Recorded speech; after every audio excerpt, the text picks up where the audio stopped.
N'est-il pas manifeste que l'expérience analytique s'est engagée sur ce fait qu'en fin de compte, personne, dans l'état actuel des rapports interhumains dans notre culture, ne se sent à l'aise? Personne ne se sent honnête à simplement avoir à faire face à la moindre demande de conseil, si élémentaire qu'elle soit, empiétant sur les principes. Ce n'est pas simplement parce que nous ignorons trop la vie du sujet que nous ne pouvons lui répondre s'il vaut mieux se marier ou ne pas se marier dans telle circonstance, et que nous serons, si nous sommes honnêtes, portés à la réserve.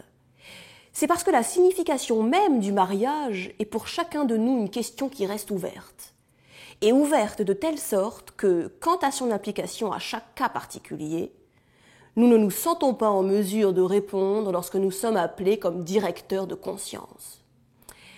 Cette attitude, dont chacun peut éprouver la pertinence chaque fois qu'il ne se délaisse pas lui-même au profit d'un personnage, et ne se pose pas en moraliste ou en omniscient, est aussi la première condition à exiger de ce qu'on peut appeler un psychothérapeute. La psychothérapeutique doit lui avoir appris les risques d'initiatives aussi aventurées.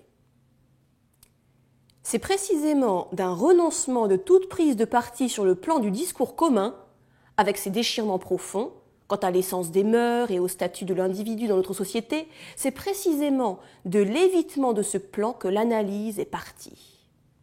Elle s'en tient à un discours différent, inscrit dans la souffrance même de l'être que nous avons en face de nous, déjà articulé dans quelque chose qui lui échappe, ses symptômes et sa structure.